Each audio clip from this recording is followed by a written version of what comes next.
Deepsha ma'am. This is Himani and Rashmi from Entrepreneurship Cell of IIM Lucknow. Welcome you to the interview of I Started Up series. You're very inspired with your journey of being a co-founder of SpeakIn, India's largest expert network, a TEDx speaker, an author, the winner of Asia Women Icon Award, and one of the top 100 MSME women entrepreneurs of India. It is a pleasure to have you here with us, ma'am. Thank you. Thank you. My pleasure.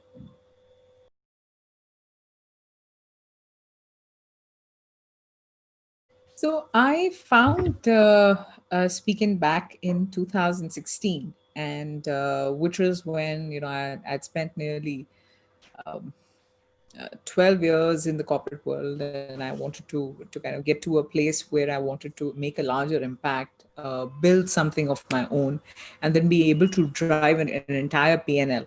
And I always was looking for an opportunity. Coming from consulting, it gave me a lot of exposure in terms of the kind of people that I had met, the kind of clients that I had serviced, geographies and cultures that I was exposed to.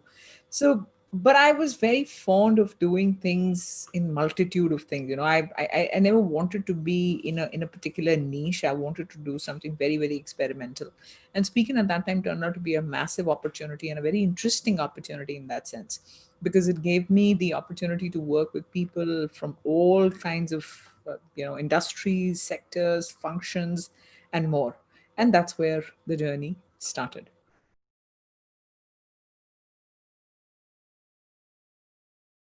SpeakIn is currently Asia's largest network of experts and thought leaders, where we connect,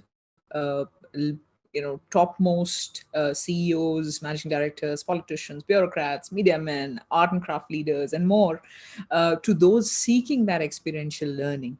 And it could be one for learning for internal employees, which is the B2B side of what we do. And second could be for customer engagement. And this happens via e-learning, which is the video formats. It happens via live learning, which is how we are interacting right now. And it happens through in-person sessions, like what we've done traditionally ever since we began.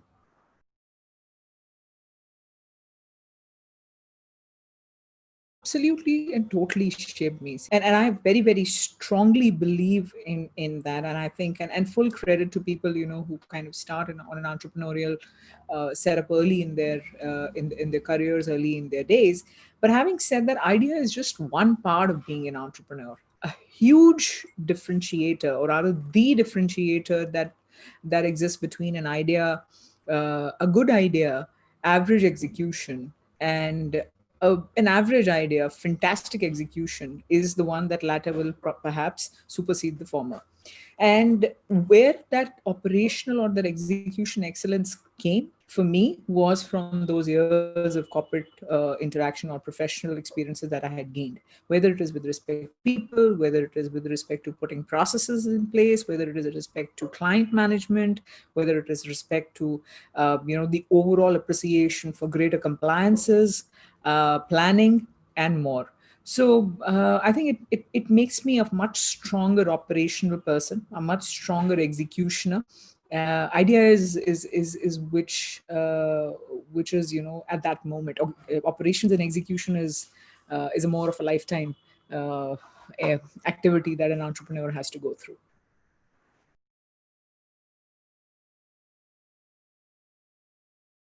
The biggest challenge, particularly in terms of operation, has been to structure the organization. When you start as an entrepreneur, you start as an individual, and as an individual, you're playing all the roles. You are an accountant, you are an administration person, you are the HR, you are the finance, you are the salesperson, you are the client manager, you are everything for the organization. And then as you grow, you keep bringing people in.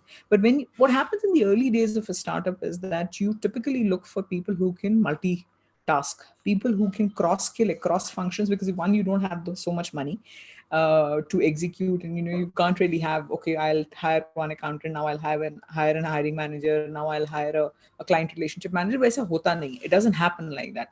I think that's been the biggest challenge at the stage where, but the good thing is that we're pretty much off that curve now. Now we are in a position where we have created a very, very skilled function. So there is a function for everything. We are now functional organization where a particular person has a very static set of KPIs, which is good and bad. But structuring an organization, I think, is the biggest challenge, which also impacts how soon you can scale. Because the more you multitask, the more are the challenges to scaling. And the sooner you can structure an organization and create a more defined structure, the sooner you'll be able to scale, assuming your funding and everything else stays good.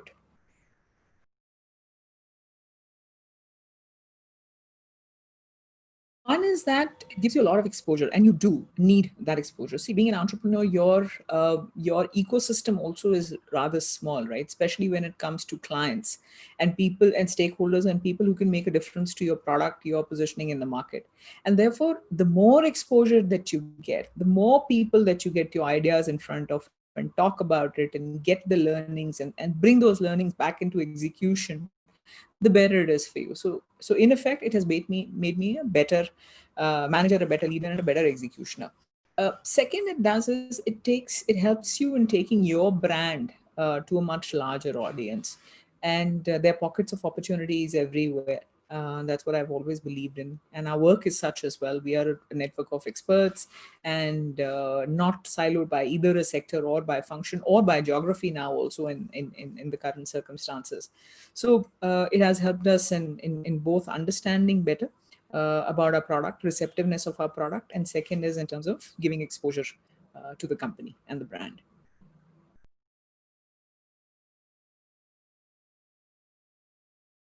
See, I don't think that the challenges of a woman entrepreneur are any different than the challenges of a male entrepreneur. That is a completely untrue statement. We have the same problems, same daily routine issues, whether it comes to funding, it comes to team, it comes to clients, it comes to projects. It's all the same. Having said that, I think you have a massive advantage as a team because you work with your heart. You work with empathy, you work with a certain level of EQ, which is higher than average. And that hugely works in your favor. That works in you being able to build loyalty within the team, that works in you being able to create trust with your stakeholders as well as your clients, your investors, and more.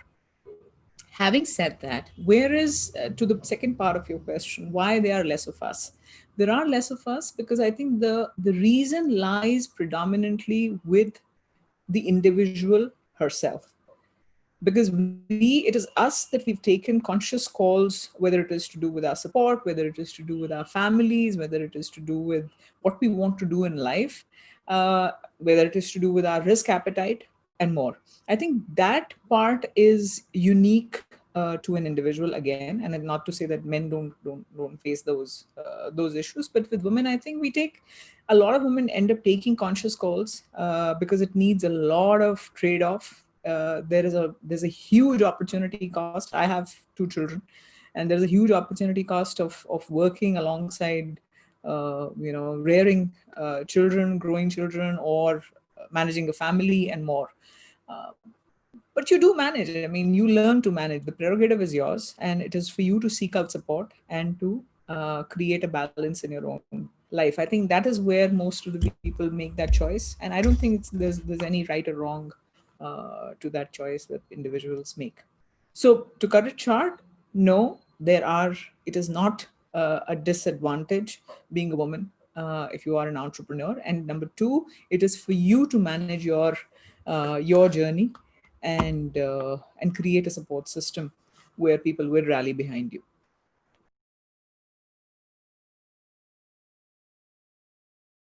I was a very independent person ever since childhood. You know, my both my parents were working, and in fact, my an entire family. My mother was the only woman who was working. She was a government servant, and I had seen her all my life. You know, She used to go to work, she used to come back, make food, prep me before she left, came back and made again food for me, took care of me, and took care of the family and more, and of course financially supported as well. So in that sense, that it was never a surprise for me that I needed to be financially independent. To what extent I wanted to be financially independent, I think that evolves as you grow up. And what do you want to do with your education, your levels of education? How do you want to educate yourself and then convert it into a much larger impact? I always knew that I will work, and I continued. But somewhere, as I said in the early part of our conversation, around 2016, I started realizing that this is not the only form of work. I didn't just want to be an employee. I wanted to be an employer, and which is a transition that I made. And the good thing is that I rallied from the front. I created a product. I created products simultaneously. I multitasked in the early days. I worked, I took care of my family, I made money. At the same time, I started creating the product, which is SpeakIn today. And when the early signs of success started coming in, the family also rallied. I mean, when they started seeing that I'm serious about it and I'm working towards it. I don't think I've ever asked for a permission or needed to ask for a permission. As long as you take care of your responsibilities, as long as you're not ignoring one for the other, I think it's been good. Now it's a bit different because now I've become, life has become very, very, very, very busy, and work, and the problem has started now. It wasn't there then.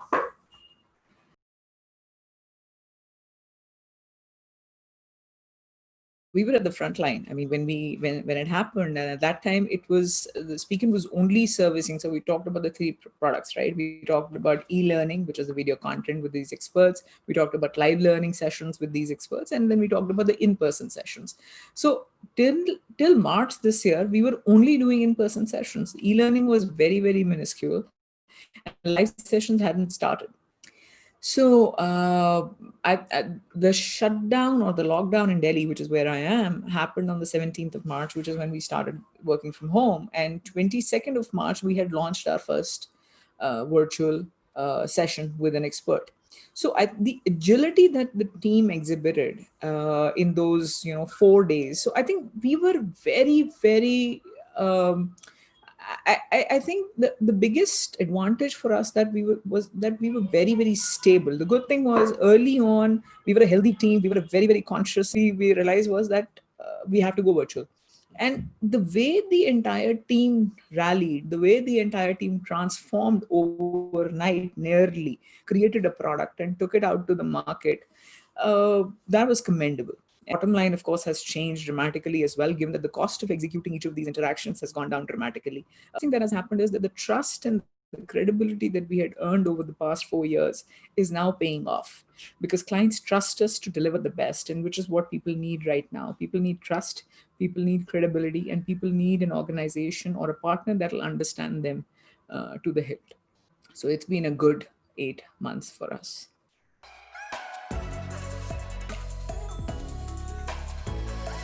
Thank you so much. Thank you. Lovely having spoken to both.